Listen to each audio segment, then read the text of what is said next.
Cuando yo digo Dios es bueno, la mamá de Carmela va a gritar con pulmón. Gloria al Señor por eso. Siempre recuerdo a esa dulce viejecita por ese estilo único en ella. Que Dios me la guarde y la bendiga a esta sierva del Señor. Vamos viendo estas Biblias en la epístola del apóstol San Pablo a los Colosenses. Aquí hay alguna Biblia, por si alguien no ha traído Biblia, que les pueden ayudar para que tenga la mano. Sí, tiene alguna allá atrás, hermano. Qué lindo es que podemos entrar en la palabra de Dios. Y en esta mañana vamos a mirar el capítulo 1 de la epístola del apóstol San Pablo a los Colosenses, y vamos a leer el verso 9 hasta el 14 para tratar de terminarlo si el Señor nos lo permite. Dice la palabra del Señor en nombre del Padre, del Hijo y del Espíritu Santo: por lo cual también nosotros, desde el día que lo oímos, no cesamos de orar por vosotros y de pedir que seáis llenos del conocimiento de su voluntad en toda sabiduría e inteligencia espiritual, para que andéis como es digno del Señor, agradándole en todo, llevando fruto en toda buena obra y creciendo en el conocimiento de Dios, fortalecidos con todo poder, conforme a la potencia de su gloria, para toda paciencia y longanimidad, con gozo, dando gracias al Padre que nos hizo aptos para participar de la herencia de los santos en Dios, el cual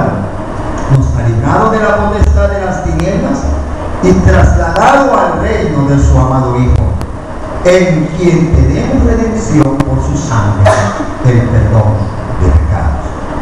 Gracias, Padre Celestial, porque nos permites en esta mañana estar en tu casa, porque nos permites, Señor, gozarnos en las alabanzas y gozarnos, Señor, en todas las cosas que hasta este momento se ha hecho aquí en este lugar.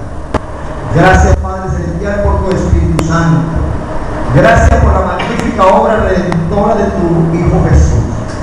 Gracias porque en Él tenemos la redención y el perdón de pecados. Honramos tu nombre en este día. Te bendecimos, amado Señor.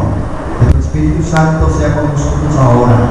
Toma control de lo que somos, de nuestro labio, de nuestro pensamiento, de todo lo que hay. Porque tú eres el Rey de Reyes y el Señor de Señores. Amén. Pueden sentarse, hermanos. El viernes por la noche tocamos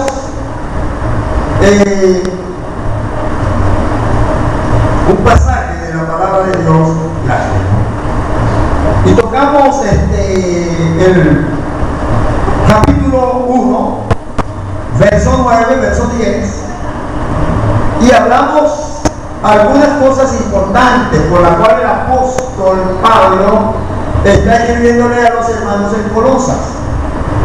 El apóstol Pablo, como dije la semana pasada y también lo ratifiqué el viernes, no había tenido la oportunidad de ir a Colosas, pero la información dada por el pastor de la iglesia, que era el hermano Epafras, había sido más que suficiente para que el apóstol Pablo se interesara en escribirle a esta iglesia.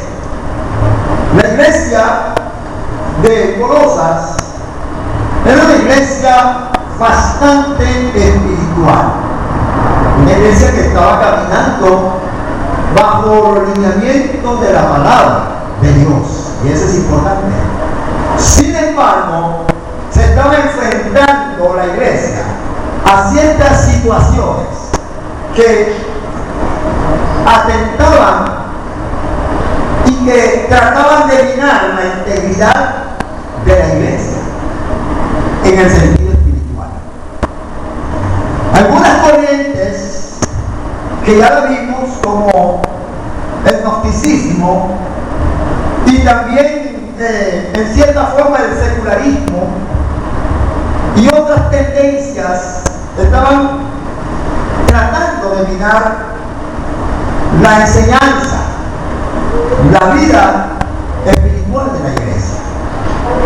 Epafras pone en conocimiento del apóstol primero la condición de una iglesia espiritual y habla de la iglesia con buenos términos.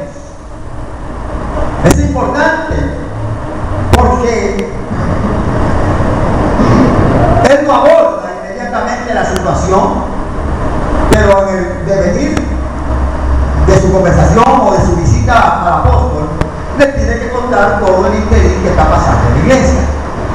Ahora, Pablo era el líder y Pablo, como líder espiritual y como en cierta forma también mentor de Epafras, como de Timoteo y Tito y otros más, entonces él tenía que intervenir para poder llevar a la iglesia hacia un mejor camino, una mejor situación en el sentido espiritual. Entonces, el estilo paulino que hablaba el viernes y decía, es importante que la iglesia logre entender y comprender y diferenciar los diferentes estilos de los escritores de la palabra. Amén. Familiarizarnos con los estilos, saber cuándo escribe Pablo o Pedro, o cuándo es la carta de Judas, o cuándo es que escribe Lucas o algunos de los escritores del Nuevo Testamento por el estilo. Y decía que es importante aprender el estilo literario de cada uno de ellos. Juan, en su estilo es increíble. Y yo puedo leer los evangelios, el evangelio de Juan, primera, segunda, tercera Juan, aún el Apocalipsis, y hay una belleza literaria en la forma en que describe, pero también en la forma en la que enfoca las enseñanzas. Juan en todo momento trata de probar la divinidad de Cristo. Juan presenta a Cristo como el Hijo de Dios, como el Verbo hecho carne que habitó entre nosotros. Y en su estilo, tanto en los evangelios como en la carta y en Apocalipsis, usted va a ver allí a un Jesús triunfante, un Jesús de autoridad y de poder. Su estilo es único, pero también el estilo paulino es un estilo único y hay que aprender a diferenciar ese estilo. Él dice que una vez había recibido la noticia de Epafras que la iglesia era una iglesia de fe, que la iglesia era una iglesia de amor, que la iglesia era una iglesia que estaba con la esperanza en el evangelio bien centrada, y que era una iglesia que estaba llevando fruto. Entonces Pablo dice, bueno, yo desde que oí esto no ceso de dar gracias a Dios, de orar y de pedir que ustedes sean llenos, bendito sea el nombre del Señor, del conocimiento de su voluntad en toda sabiduría. Ahora va a abordar el problema, pero lo hizo de una manera tan hermosa que si usted viene leyendo desde el capítulo 1, verso 1 hasta allí, la forma de abordar el problema es magistral. Porque el problema de la iglesia era el problema del gnosticismo. La gente estaba llevando la ciencia del conocimiento por encima de lo que realmente es el Evangelio de Dios, el cual escribe el apóstol Pablo como poder de Dios para salvación al que cree. Amén. Y esta doctrina que se quería entronizar en la iglesia del gnosticismo, que estaba en boga, era necesario contrarrestarla, porque en todo caso este conocimiento, el conocimiento es de Dios. Y la Biblia misma declara que no se alabe el sabio en su sabiduría y que no se alabe el rico en su riqueza, o que no se alabe el valiente en su valentía, sino que se alabe en esto el que hubiese de alabar, en entender y conocer que Jehová es Dios. Amén. Entender y conocer que Jehová es Dios. Ahí está la clave de todo, porque en cierta forma este conocimiento que quería venir allí por los gnósticos estaba preparando un camino para desviar la doctrina central del Evangelio, presentar otras alternativas por encima de la alternativa del Evangelio de Dios. Ahora yo me pregunto y le pregunto a usted, ¿no dice la Biblia con certeza y con toda claridad el apóstol mismo que en ningún otro hay salvación? Que no hay otro nombre debajo del cielo dado a los hombres en el cual podamos ser salvos. Que hay un solo Dios y un solo mediador entre Dios y los hombres, Jesucristo hombre, el cual se dio a sí mismo en rescate por todos. Eso lo dice la palabra. Y la iglesia tenía que entender, aunque cada uno de estos pasajes, por ejemplo, en los que he citado, fue dicho a otra iglesia, debe ser del conocimiento de todas las iglesias. Que nadie está por encima de Dios. Que nadie es superior a Dios. Y por eso se querían levantar, como hoy se ha levantado en nuestro tiempo, muy solapadamente con no el perdón, porque yo no voy a pedir perdón en este sentido, pero respetando la idea que tengan mucha gente. Uno de los graves errores del catolicismo romano es querer mostrar la superioridad de muchas cosas por encima de la superioridad de Jesucristo. Aún la gente que no lo sabe lo repite, y lo repite sin conocimiento de causa. Y hay hermanos míos y hermanos en la fe de muchos años y de vieja data, porque realmente todos en su mayoría provenimos de la fila del catolicismo, ¿o no? Todos los que estamos aquí de alguna forma provenimos de la fila del catolicismo. Así que, y esto nos dejaron nuestros padres, los padres de nuestros padres, los padres de los padres de nuestros padres, el abuelo, y nos dejaron de cosas que aún venimos a Cristo y las seguimos sosteniendo, y en cierta forma la seguimos como creyendo.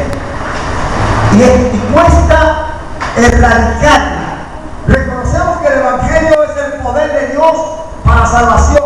Reconocemos la obra de Cristo y su muerte en la cruz, pero hay cosas que la presentamos por encima de Cristo, por encima de Dios. Yo le voy a dar solamente un par. Santa María, Madre de Dios, ruega por nosotros los pecadores, ahora y en la hora de nuestra muerte. No parece mala frase, no parece mal lo que acabo de decir.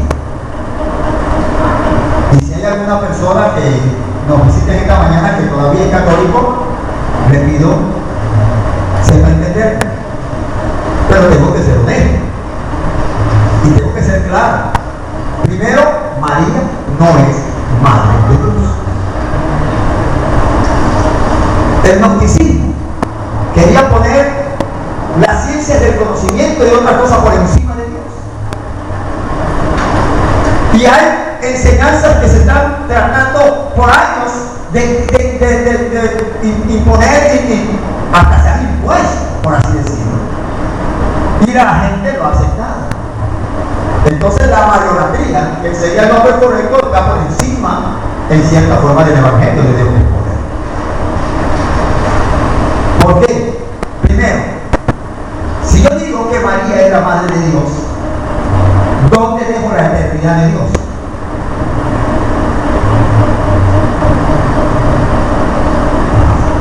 ¿No? ¿Dónde dejo la eternidad de Dios? Porque si Dios tiene mamá, ¿quién es primero, el hijo o la madre? La mamá. Entonces sería la eternidad de María. Y eso es una aberración teológica y prácticamente, por no decirlo con toda certeza, una herejía. Pero la perdimos. La abrazamos. Y muchos la siguieron por mucho tiempo. Gracias a Dios que yo solamente lo seguí por los 5 primeros años de mi vida. Porque a los 5 años conocí a Jesucristo como Señor y Salvador de mi corazón. Y ya tengo 60 y son 55 años caminando en este evangelio que es poder de Dios. Pero, entonces la gente da por cierto que María es la madre de Dios. ¿Y quién le pone el cascabel al gato? ¿Quién va a quitar algo que tiene siglos? ¿Cómo enfrentarnos a algo que ha sobrevivido a todas las épocas y las edades hasta el presente donde está? ¿Cómo decirle a un amigo católico que está equivocado y que no se moleste?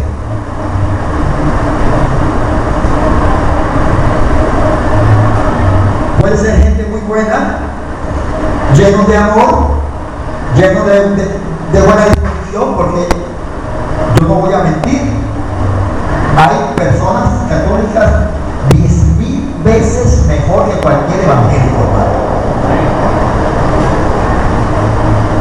Su trato, su amabilidad, su don de gente, su ecuanimidad, su forma de conducirse, su forma de justicia.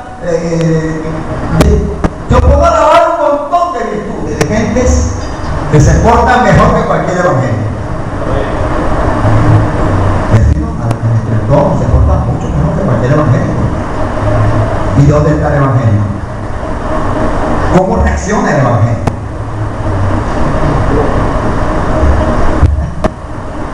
A su nombre. Entonces, sin embargo, ahora decimos Santa María, Madre de Dios.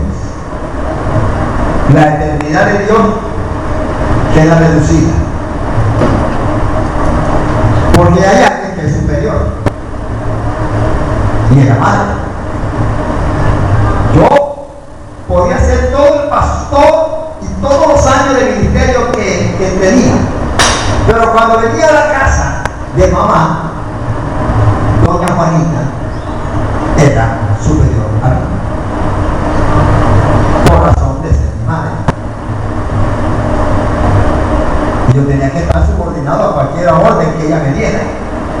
Entonces se presenta María y aún Dios subordinado a las órdenes de María. Por eso es que dice, ruega por nosotros, porque si Él no lo hace, Él tiene que obedecerte a ti como mamá. Esa es la idea. Por eso es que se pone primero para que la gente pueda rogar, porque va por encima de la superioridad de Dios. ¿Cuántos no lo habían entendido así? Aleluya. Va por encima de la superioridad. Y hay que entender que Dios es primero por sobre todas las cosas. Dios hizo al ser humano, ¿o no lo hizo? En el principio creó Dios al hombre.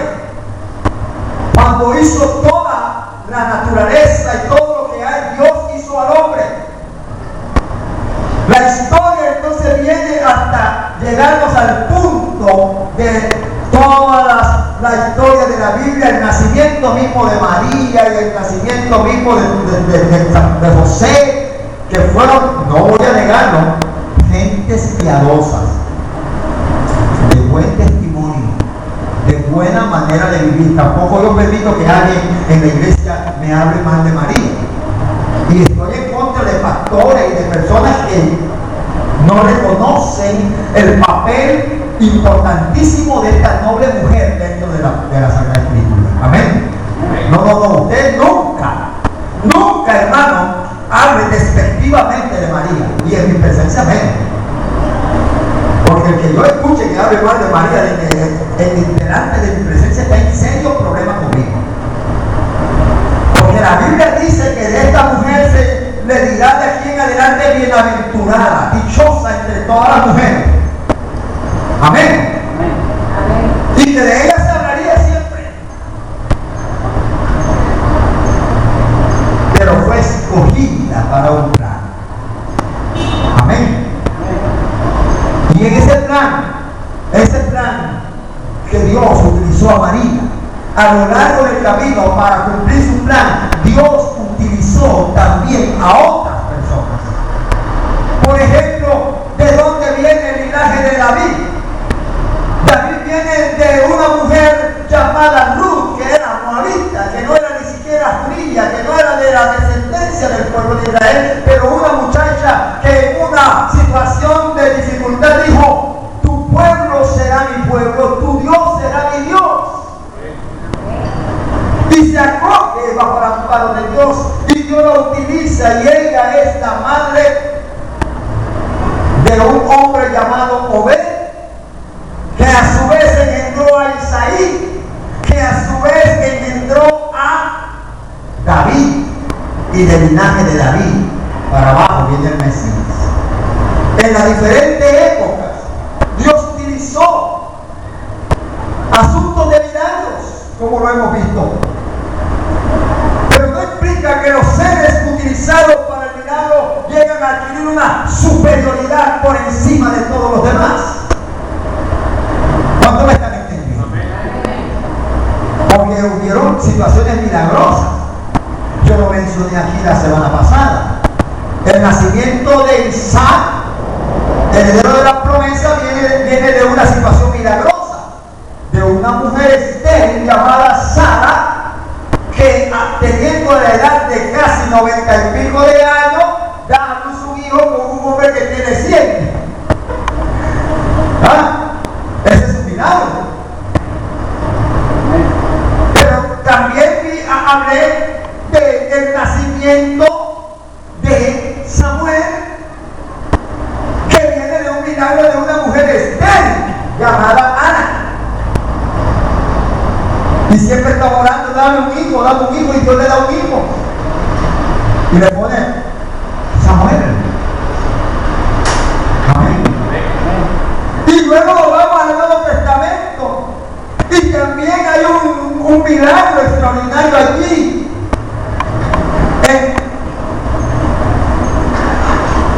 Una anciana y un viejito sacerdote. ¿Y cuál es el resultado? Juan el Bautista. Y luego llega donde hay una muchachita virgen que no ha sido tocada por ninguno, y milagrosamente la utiliza, y esta es María. Pero esto no los coloca